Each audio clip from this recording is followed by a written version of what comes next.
In the beginning of the summer, I brought my boys out to this area to hike around and explore, and we were playing around, and my youngest son lost his Dejo survival knife that was attached to the outside of his backpack. And all through the summer we kind of came out here and looked, but the underbrush was always really thick, and so I've decided to come out here now that it's later in the summer. A lot of the underbrush is dead and dying. A little bit easier to see what's on the ground, and so I'm in search of the lost Dejo. But while I'm out here, I also want to show you a couple things that I carry with me. Carrying a new pack with me today, but I'm not going to review it yet. I want to be able to wear it and use it for a while before I do a review. But we're going to keep looking for the knife, and when I break for lunch, I'll go over a couple things. One of the paths that we had made came through this thick brush down here, and the way it was attached to his pack, I've got to believe that it got caught on a branch or one of these sticks, and I've just had this gut feeling that it's down here, but we've looked pretty extensively and haven't found it yet. But I'm going to push my way through here and see if we can find it.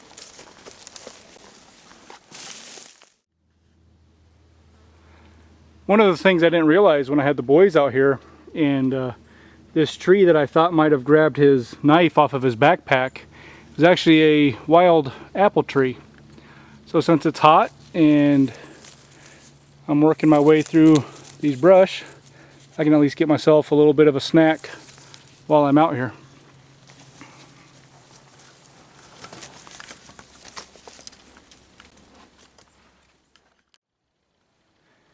Since this is the same area that Jacob lost something off the outside of his backpack, I just wanted to stop, take a quick break, and take inventory on my backpack, make sure I don't lose anything. That is the new Maxpedition Typhoon backpack. You guys will see a review on that later, but just wanted to make sure I still got everything, and it looks like I do. So I'm trying to retrace the steps best I can, and hopefully find this knife for him. This can be a good lesson for everybody. If you're going to attach anything to the outside of your pack, make sure that it's tied down or secured, using like a malice clip, or even paracord is a good way to attach things to the outside of your pack. And unfortunately for Jacob, didn't hear the Dejo fall off his backpack. Dejo, if you're listening, maybe that's a good point to change out your sheaths so they attach using some kind of MOLLE attachment instead of Velcro. But like I said, lesson learned. Hopefully one day we'll find this knife. If not, then no biggie. We were able to replace his Dejo with another kind of knife that he likes. So, but I still would like to find this thing. I mean, no one likes to lose knives or any kind of gear for that matter. So we're going to keep pressing on, keep looking. Well, while I was out here today, I wanted to go ahead and show you my Grand Trunk hybrid hammock that I usually carry with me. And I carry it in this Black Hawk accessory pouch that I put on the bottom of my Maxpedition bag. But it does come with its own carrying pouch that's actually attached to the hammock itself. I just don't like using that. It just makes one big ball inside of your backpack. And so this way, it's down here at the bottom, distributes the weight pretty evenly, and it leaves me a lot more room inside of my pack to carry other stuff. So I'm going to go ahead and take this out and show you the different ways you can use the hybrid hammock.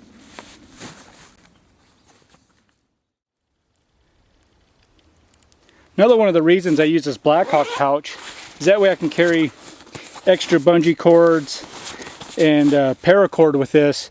That way I can set it up as my hammock, lean-to, A-frame, whatnot. And so we're going to go ahead and get into the different ways you can set up the Grand Trunk hybrid hammock. When you get your hybrid hammock, you'll see on the storage sack, it's got pictures of all the different ways that you can use your hammock. Obviously, you can use it as a hammock. You can make it a rain fly, footprint, A-frame, and a lean-to. And so today I'm going to show you a few different ways that you can use this.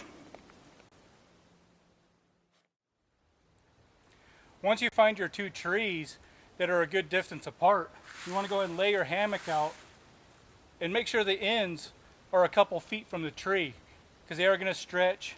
And you also want to use the supplied paracord that comes with the Grand Trunk hybrid hammock. What I usually like to do is go a little above head height, again because of the stretch and the droop of the hammock. I like to tie it pretty high over my head.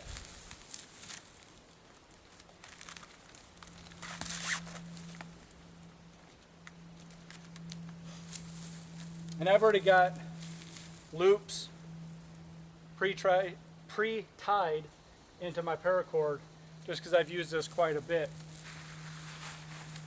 Now the end of the hammock just has some more cord with a simple S hook, and you just move it up to your paracord. And if you have tied it in correct lengths, you should be ready to go. Now I know this seems really high right now, but once you lay in it, it's going to droop and sag down quite a bit.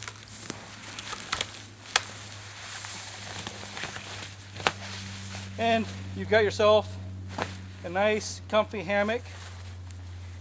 The storage pouch, you can put your wallet, your keys, your knife, flashlight, whatever you need for the night.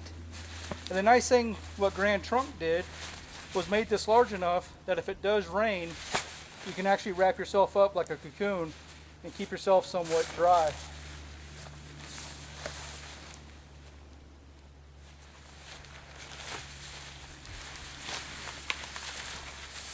But I've slept in this thing quite a few nights. It's really comfortable. Haven't had any problems with it, and I'll continue to sleep in it. But I'm going to go ahead and move into showing you how I would set this up as either a lean-to or an A-frame.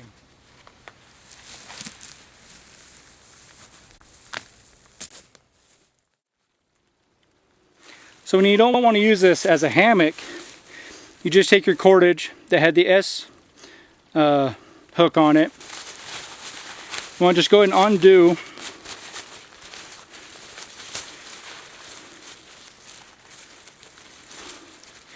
everything, and you literally just slip the end of the hammock off of your cordage, and suddenly your hammock becomes a 6x10 tarp that you can make a lean-to, or the A-frame, or like I said earlier, the footprint, rain fly. But I'm going to go ahead and set up a lean-to and show you guys how I do that with the hammock. First thing I do when I'm ready to set up my lean-to is I grab 4 of my bungee cords. Now I usually carry 8 with me. It only takes 4 for the lean-to, but when you start getting into the A-frame or different types of shelters, just having those extra 4 can be priceless. So the corners of my hammock have loops pre-built into them. And just very simply, I'm going to wrap it around the tree, connect my first corner, and move on to the next. One of the great things about using bungee cords for setting up shelters is you don't have to have exact measurements. You don't have to keep tightening down paracord or any kind of cordage. You can be a little bit farther away, and that's actually a good thing, because then you've already got tension on your tarp or whatever you're using to build your shelter. And it just pulls it tight automatically for you.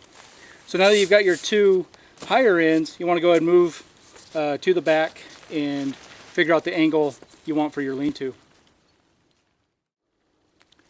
Now when you're setting up your back corners, you know, you're not always going to have 4 trees perfectly around you. So, you know, you might want to carry some tent stakes with you. I don't, and I usually just find myself a nice big rock. And the beautiful thing about the area I live in is we have these big porous basalt rocks that have holes in them.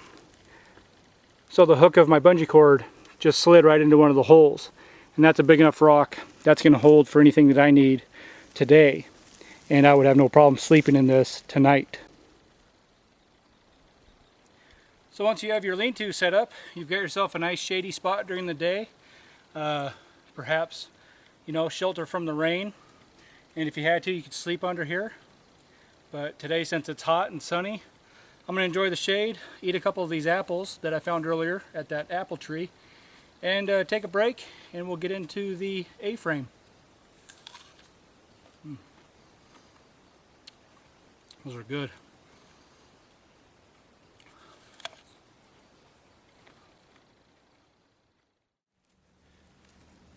Okay, just like with the hammock or the lean-to, you know, you want to find your two trees that are a good distance apart.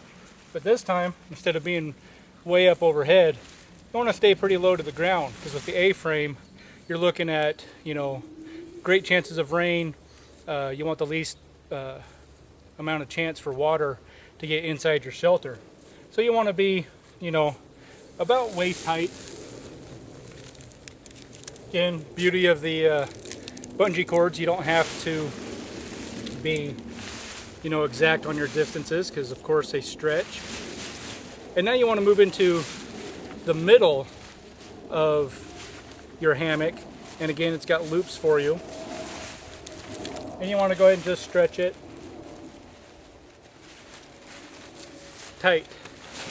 And now you're going to be able to pull out your four corners, and you're going to have yourself kind of a small little tube tent.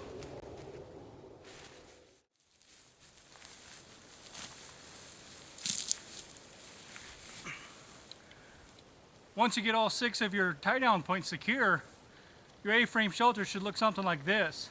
It's nice and low to the ground.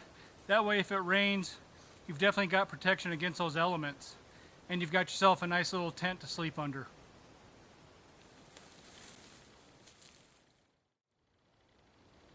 Well, folks, I hope you enjoyed this quick look at my Grand Trunk hybrid hammock and the few different ways to set it up. But, you know, it's a nice sunny day. I'm out here in the shade.